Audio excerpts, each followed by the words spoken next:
Staying up all night and sleeping during the day isn't something everyone can do. But that's never been a big problem for me. When I was a kid, I suffered from chronic insomnia and would often doze off in class. The number of times I was jerked awake by a teacher dragging me up by the collar is honestly beyond counting. By the time I turned 16, I started thinking seriously about a career path and what I wanted to do with my life. Since I was already used to staying up all night, I figured taking on a night shift job as a security guard made a fair amount of sense.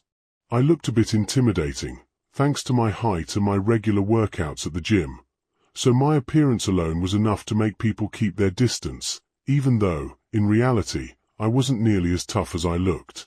Maybe that's what led to a rather unique job opportunity. My boss asked if I'd be interested in guarding a hospital for 3 nights. He said the hospital was offering significantly higher pay than any of my previous gigs, mainly because they needed someone with experience, someone they could rely on. I had never taken a hospital job before, so this felt like a big step. But if I did well, my boss hinted that a pay raise could be on the table. I agreed wholeheartedly. To me, this was a golden opportunity. My boss looked visibly relieved when I accepted. It seemed like he'd had a hard time finding someone else willing to take this shift. "You'll be starting next Thursday night. Make sure you're there before 10 p.m., he said.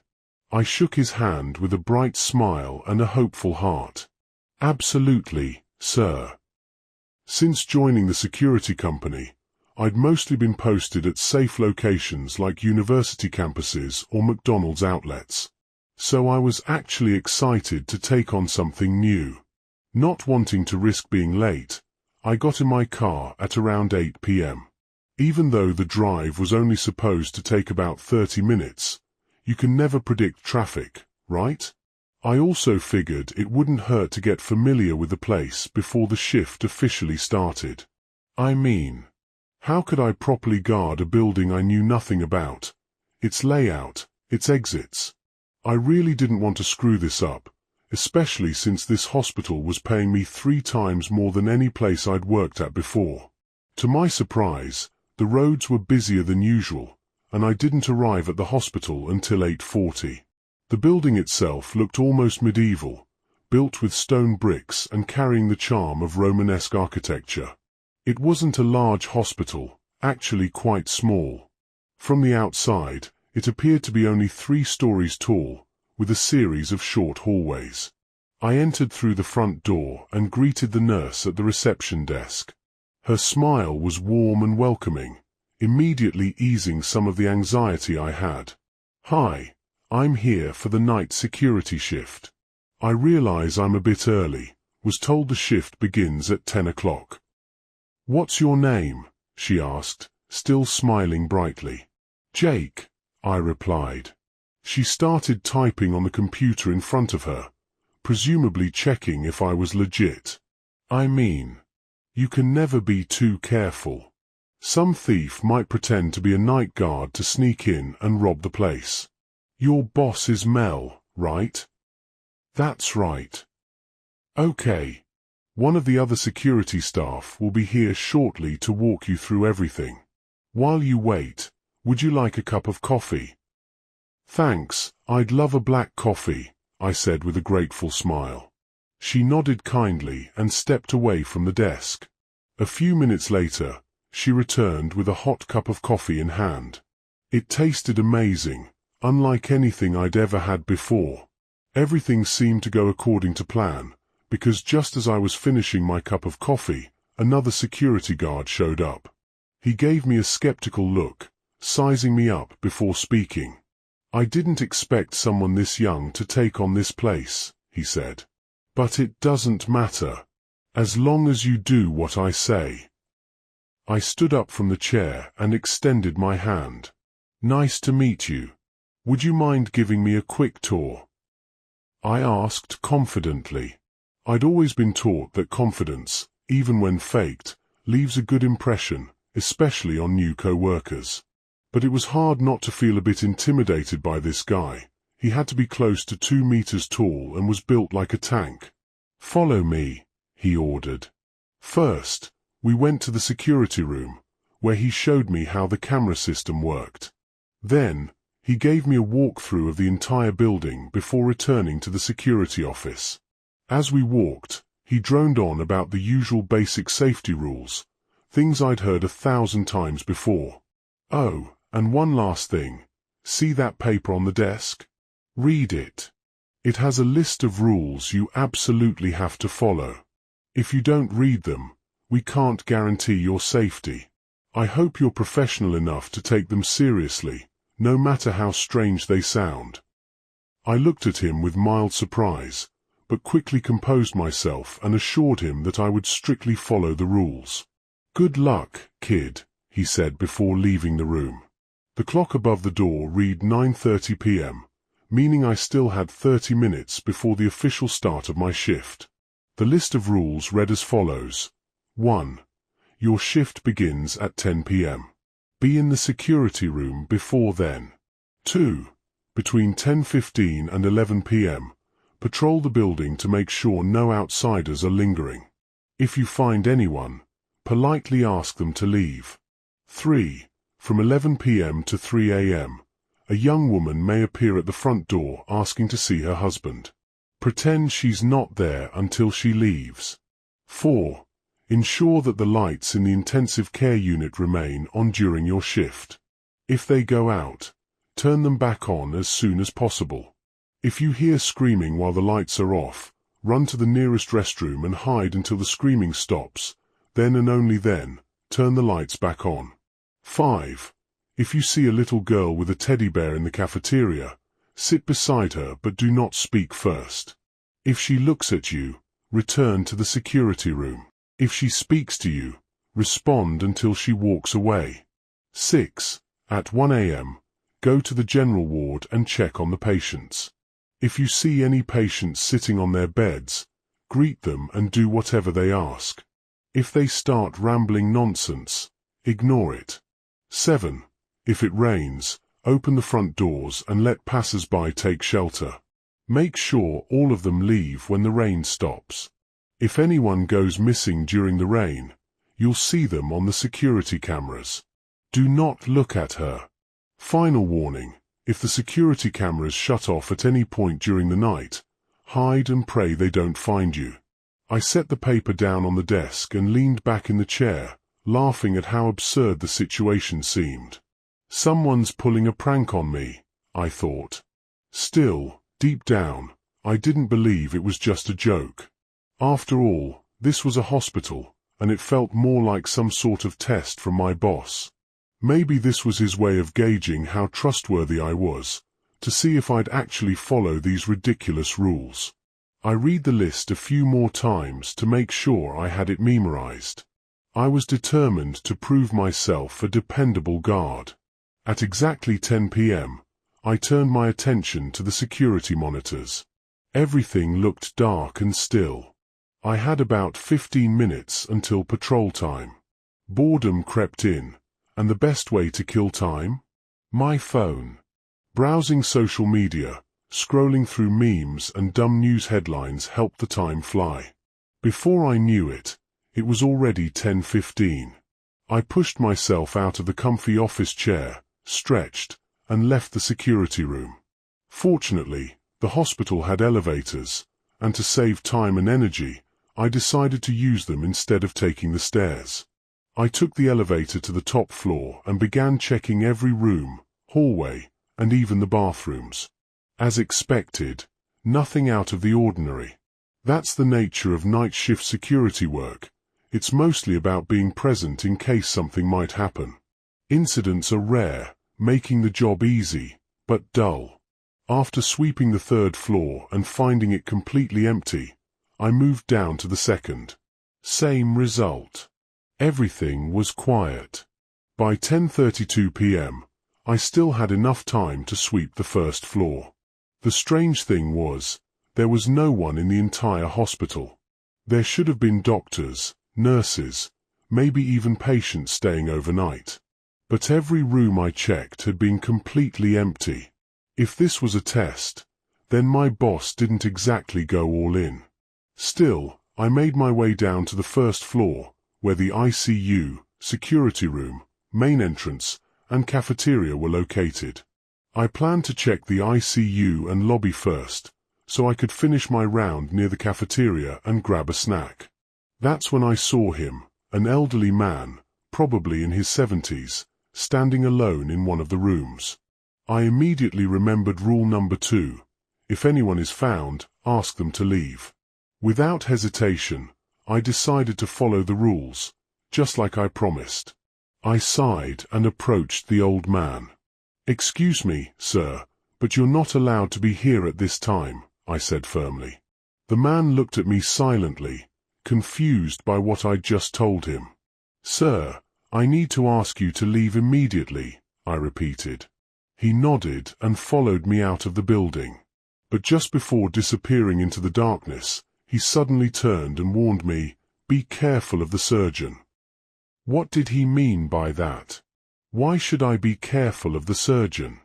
Or was it just the rambling of an old man? I didn't think much of it and resumed my patrol around the first floor. Aside from the elderly man, the place was empty. So I grabbed a cup of coffee and a croissant from the cafeteria and returned to the security room at 10:53 p.m. Leaning back in the swivel chair, I played a few games on my phone. Convinced that the building was empty, I didn't feel the need to worry. I played for quite a while before checking the time, surprised to see it was almost 12 a.m. An hour had passed without me even noticing. I shifted my attention back to the security monitors, scanning for anything unusual. My heart skipped a beat when I noticed that the lights in the ICU were off. I cursed myself for being so distracted by my phone. I had no idea how long the lights had been out. And according to the rule, I needed to turn them back on as quickly as possible. So I rushed out of the security room, knowing I had to get the lights back on as quickly as possible. On my way to the ICU, my body felt like it was freezing up when a blood-curdling scream echoed down the dark hallway. Panicking at the sheer horror of the situation, I couldn't believe my boss would go this far, staging such an elaborate test just to see if I'd stay alert and follow the rules. But the screaming only grew louder, more agonized, and I grew more anxious with every step. Suddenly, a door slammed somewhere, followed by the sound of multiple footsteps, fast, heavy, and headed straight toward me. I didn't think. I just did what the rule said. I sprinted to the nearest first-floor restroom and locked the door tightly behind me. Catching my breath, I tried to think rationally about what was going on. How could anyone else be in the building at this hour? And those screams, they sounded far too real to be some prank set up by my boss. It wasn't some spooky recording. That was a man screaming in sheer, unbearable pain. Before I could fully calm down, the restroom door creaked open. The mysterious footsteps I'd heard earlier were now right outside.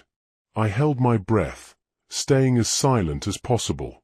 I had no idea if this person was armed, or even human. The room was cloaked in a heavy, suffocating silence. Then he started to sing. A low, twisted voice whispering a chilling rhyme, "Welcome to the hospital, welcome to the hospital, you can come but you can't leave, welcome to the hospital." The footsteps began moving down the row of stalls, knocking on each one in turn. The knocking grew louder and more aggressive with each stall. Terrified, I jumped up and looked through the gap beneath the stall door. There were his feet, motionless, directly outside my stall. "Is someone in there?" he shouted with deranged intensity. "Open up, don't be shy." My heart felt like it was going to explode. I just stayed still, silent, praying he would give up and spare me. Of course, it wasn't that easy. The knocking continued, relentless. "Come on, Jake. I need your help," he pleaded desperately. My legs nearly gave out when I heard him say my name. How the hell did he know my name? I stayed frozen, not making a single sound. After a few more minutes of unanswered begging, He finally walked away. But just before he vanished, his voice rang out one last time, low, cold, and full of promise. "I'll see you again soon, Jake." I didn't leave the restroom for 10 more minutes, not until the screaming had fully stopped. Slowly, I unlocked the stall door and peeked cautiously into the hallway beyond. I scanned the area carefully, making sure it was clear. Then, tiptoeing out of the restroom, I crept toward the ICU and flipped the lights back on. Immediately afterward, I bolted for the security room, feeling like it was the safe room in some twisted survival game. I collapsed into the cushioned swivel chair, staring down at my phone. It was 12:51 a.m. The adrenaline still surged wildly through my veins after what had just happened. Frantically, I read through the rule list again, checking to see if I had handled the situation correctly. Thankfully, I had. But then I got to Rule 5, a reminder that I needed to go to the general ward at exactly 1 a.m. to check on the patients, and follow through on whatever they asked. However, I wasn't sure if I had the courage for another challenge. The thought of what might happen if I broke a rule made me even more anxious. As I headed toward the stairs, for the first time that night, I felt hesitant to use the elevator, afraid it might break down at any moment. It was only 1 floor up, so walking wouldn't hurt. My heartbeat pounded violently, not knowing what awaited me on the 2nd floor. A dry cough echoed through the hallway, coming from one of the rooms. Wanting to be thorough, I decided to check every room, just in case. The first room that caught my eye had an old woman asleep on her hospital bed, an oxygen tube in her nose, and a mess of 4 needles stuck into her frail arms. I've always hated seeing people like that, so vulnerable, so close to the edge. The next few rooms were similar, filled with patients in varying states of fragility, some clinging to breath, others with wounds that looked almost too severe to survive. As I moved further down the hallway, the sound of that persistent cough grew louder, leading me to the very last room. Something about it sent a wave of dread through me, like a bad premonition. Maybe it was that twisted figure from the bathroom still lurking in the building. If that was the case, I'd run. No questions asked. But all the patients I had seen so far were sound asleep. I took a deep breath, forced myself to stay sharp, and stepped carefully into the final room. There he was, an older man, sitting upright on the hospital bed, covering his mouth with his elbow as he coughed violently, like his lungs were about to burst. When he noticed me, he tried to speak, his voice hoarse and broken, interrupted constantly by heavy coughing. For a moment, I let my guard down. He looked like a real patient. I even felt sympathy for him, unable to imagine the pain he was enduring. I rushed down to the cafeteria and grabbed him a full cup of water. As soon as I reappeared at the doorway, he waved his hand eagerly. He took the cup and drank it faster than anyone I'd ever seen, like he'd set a world record. Then he collapsed back into the bed. Thankfully, the coughing stopped. "Thanks," he whispered in a gravelly voice. "No problem," I replied. I sat beside him in silence for a moment, thinking it was time to leave since I had fulfilled his request. He didn't seem like the chatty type, just grateful for the drink. Just as I stood up to leave, he suddenly spoke again. "Where are you going?" "Stay here with me, buddy." My hand instantly turned cold and clammy with sweat. His voice had changed, tense, urgent. I slowly turned around, realizing I had no choice but to comply. Step by heavy step, I returned to the chair beside his bed. "What's going on?" I asked, trying to sound confident, but my voice trembled too much to pull it off. "I won't hurt you," he said. "Thanks for helping. I just wanted to tell you." The surgeon shoved a box of cinnamon sticks down my throat. I couldn't breathe. "I want to warn you, be careful. He's still somewhere in this building." "What? Cinnamon sticks?" I asked, visibly confused and alarmed. Then the old man's warning came rushing back to me. Be careful of the surgeon. That's right. That's what he did. I guess this is your first night here, so you should know, there's a lunatic roaming around in this hospital. But if you stick to the rules, you'll be okay. I took a deep breath, trying to calm myself down. I thanked the man and left the room. Thankfully, he didn't ask me to stay. Without hesitation, I bolted toward the security room as fast as I could. But just then, a loud crashing noise erupted from the third floor above me. Of course, I wasn't stupid enough to go up there and check. As long as I followed the rules exactly, I'd be safe, and that noise wasn't mentioned in any of the rules, so I had no obligation to investigate it. Slamming the door to the security room shut, a wave of relief immediately washed over me, giving me a sense of safety. The clock on the wall read 1:53 a.m. Exhausted, I collapsed into the chair, my eyes unconsciously drifting back over the list of rules. Thankfully, there were no additional ones requiring me to leave the room. A silent prayer echoed in my mind, hoping the rest of the night would pass peacefully like any other routine shift. 4 more hours to go before the end of my shift. The events of this chaotic night had nearly drained me completely. The glow from the security monitors was as soothing as a lullaby to my tired eyes, and my mind slowly drifted down a lazy river of sleep. I dozed off without even realizing it. 2:45 a.m. I jolted awake. It took a few seconds to reorient myself before the memories came rushing back. I was still on my night shift at the hospital.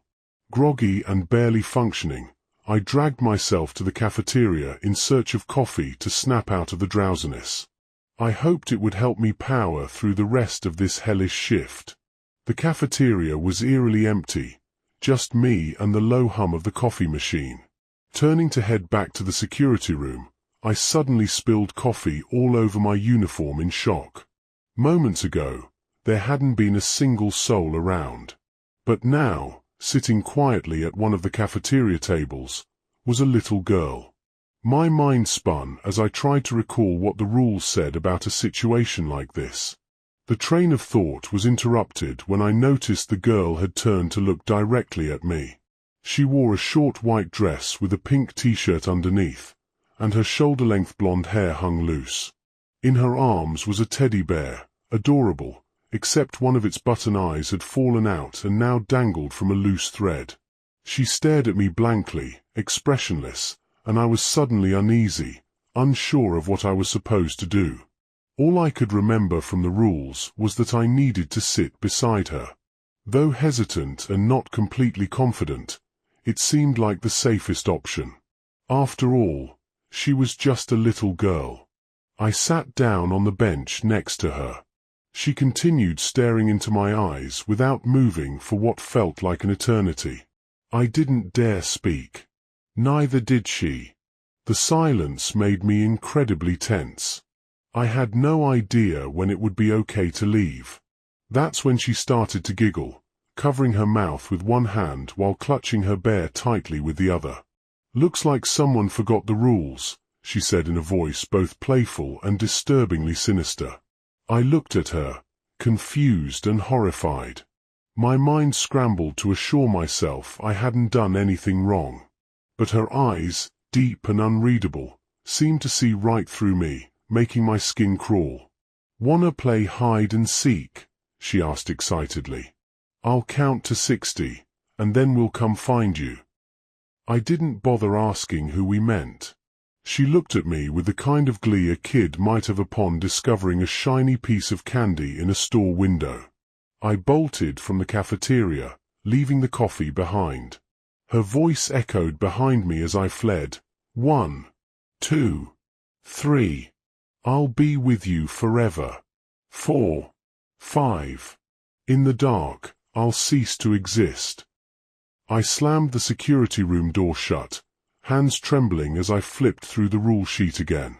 Rule B: if you see the girl with the teddy bear in the cafeteria, sit beside her and do not initiate conversation.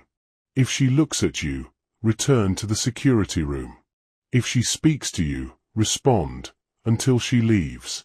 My throat went dry. I had made a terrible mistake. Her invitation to play hide and seek echoed in my mind, and just then, every security monitor in the room went black. Rule B flashed through my head again, like a chilling warning.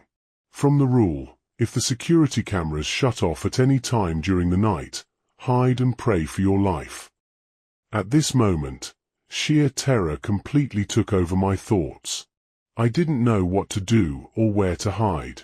The security room was far too obvious to stay in. It was no longer a safe place. Pushed by adrenaline, my body took over. I sprinted for the exit gate, trying to open it with all my strength, but it wouldn't budge, no matter how hard I kicked. I heard the girls' eerie counting drifting from the cafeteria. 52. 53. 54. Get ready to hide. Dizzy and terrified, I reflexively dashed up the stairs to the second floor, heading toward the patient's room where I had brought water earlier. But it was empty now. That didn't matter. I just needed to find a hiding place. The girl's savage laughter echoed through the building, 60s up. I had no idea how long before that nightmare found this room. Desperately hunting for cover, I looked around in panic. There seemed to be nowhere to hide, except the ceiling. It was made of those removable metal tiles. Grabbing the only hope I had, I climbed onto the hospital bed, reaching for the ceiling. But I stumbled and knocked a photo off the bedside table. It shattered with a crash that reverberated through the dark hallway. "I heard you," she screamed gleefully as she pounded toward me. Completely panicked, I knew I had to act fast. With every ounce of strength from my gym-honed muscles, I launched myself upward, grabbing hold of the ceiling tile and pulling my body up, hoping it would hold my weight. Breathing softly, I tucked myself into the ceiling, sealing the opening and remaining completely still. Seconds later, I heard her footsteps enter the room, her voice darker than before. "I know you're here." My heart pounded at least 150 beats per minute, praying she hadn't spotted me. After about a minute of searching the room, she finally walked away in disappointment. I let out a silent sigh, but the ceiling began to sag under my weight, forcing me to move again. After a few tense moments, I carefully climbed down and crept through the silent hallways. Every tiny sound made me freeze. I guessed that she had already searched the first floor, so I decided to hide nearby, though unsure of exactly where she was. Stealthily, I made my way down the stairs, moving slowly to avoid making any noise. Her footsteps, clicking heels, on the upper floors meant I still had a chance. As soon as I stepped into the ICU corridor, a tall man appeared before me. His face turned toward me. Terrified, I ducked behind a wall, hoping he hadn't seen me. "What's my patient doing wandering around out here?" he called. I was caught. Time was running out, so I had to act fast before he caught me. Option 1. Go back upstairs and hope to outsmart the girl. Option 2. Hide in a restroom and hope this deranged doctor wouldn't find me. Both were risky gambles. Realizing I didn't have time to run upstairs, I chose the restroom. But as I got close, I spotted the custodian's closet under the stairs. That became my only slim chance at survival. Without thinking, I dove inside and hid behind a jumble of coats and cleaning supplies. "All right, time for me to examine your insides." That maniacal voice rang out as he opened the restroom door. I froze. It sounded familiar, but I couldn't place him at the moment. "You're actually not as dumb as you look," he sneered. My breath caught as I realized it was the same madman from earlier in the shift. His footsteps in the corridor made me too afraid to move. Eventually, he left to return to his patient. I heard drilling against the walls in the dim hallway, and then a man's scream of agony mixed with the doctor's savage laughter. I flicked on my phone. 5:45 a.m. That meant only 15 minutes remained until this nightmare would end. I just needed to hold on a little longer.